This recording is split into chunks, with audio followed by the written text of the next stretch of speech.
Pemirsa, potensi pertumbuhan Barito Pasifik sangat besar sejalan dengan perspektifnya bisnis perseroan. Kita akan membahas prospek bisnis dan juga saham Barito Pasifik bersama analis OCBC Sekuritas Ishvan Helmi. Terima kasih Mas Ishvan telah bergabung bersama kami. Mas Ishvan, kalau Anda melihat sendiri aksi korporasi yang dilakukan oleh Barito Pasifik, tanggapan Anda seperti apa Mas Ishvan? Ya, selamat pagi Mbak Eliza. Jadi kalau kita melihat memang sebenarnya yang jadi kunci dari Barito Pasifik ini memang adalah momentum ya. Jadi kita tahu bahwa pangsa pasar utamanya itu dari Cina ya, dan Cina itu memang terlihat terdepan dalam recovery pasca adanya pandemi corona. Nah, dikarenakan permintaan yang lumayan prospektif dari Cina, makanya kita lihat bahwa ekspansi ini memang sudah patutnya dilakukan oleh Barito Pasifik, dan memang kalau kita lihat utilisasi dari pabrik kapasitas terpasang saat ini sekitar 90%-an ya. Jadi memang sebenarnya ekspansi dari kapasitas itu untuk produk petrokimia ini memang sangat dibutuhkan, dan di waktu yang memang sangat tepat karena pasca pandemi ini menurut kita bahwa recovery dari manufacturing di China ini bisa menjadi sebuah faktor yang bisa mendukung kedepannya akan terjadi lonjakan permintaan dari bahan petrokimia itu sendiri. Jadi memang menurut kita ini suatu hal yang memang tepat dilakukan oleh perseroan.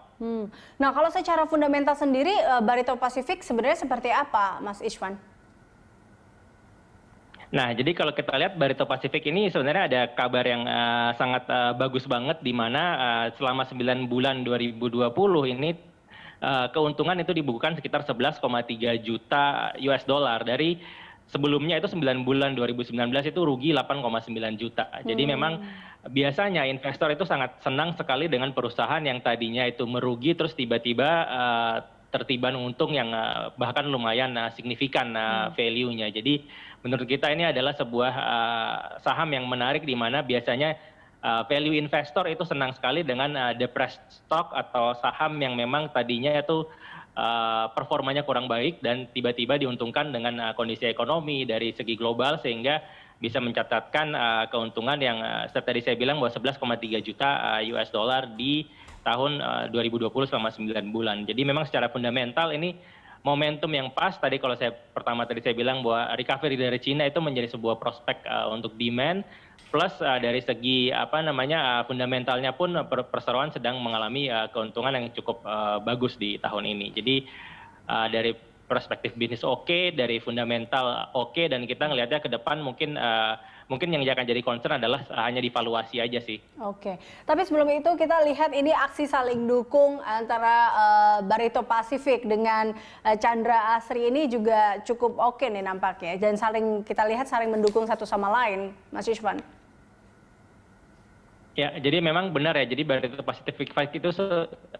Pasifik sangat diuntungkan ya, karena dari posisinya Chandra Asri juga menjadi salah satu pemain yang sangat besar. Jadi dari dukungan dari shareholders juga sangat besar sekali ya. Jadi kita lihat bahwa sebuah konglomerasi yang sangat terintegrasi di bidang kimia ini menjadi, menurut saya adalah sebuah perusahaan yang terintegrasi yang cukup baik prospeknya ke depan.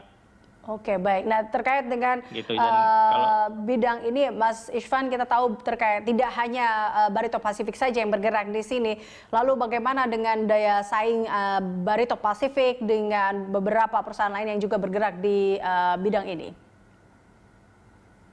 Jadi menurut kita adalah economic of scale ya. Jadi economic of scale itu menjadi suatu kunci dari sebuah perusahaan memenangkan pangsa pasar. Jadi dengan size yang cukup besar, Pasifik ini menjadi sebuah perusahaan yang punya produk kimia polimer yang sangat bisa dipandang. Artinya dibandingkan pesaing-pesaingnya dengan fasilitas produksi dia yang sangat besar, terintegrasi, bahkan teknologinya salah satu yang paling maju di Indonesia.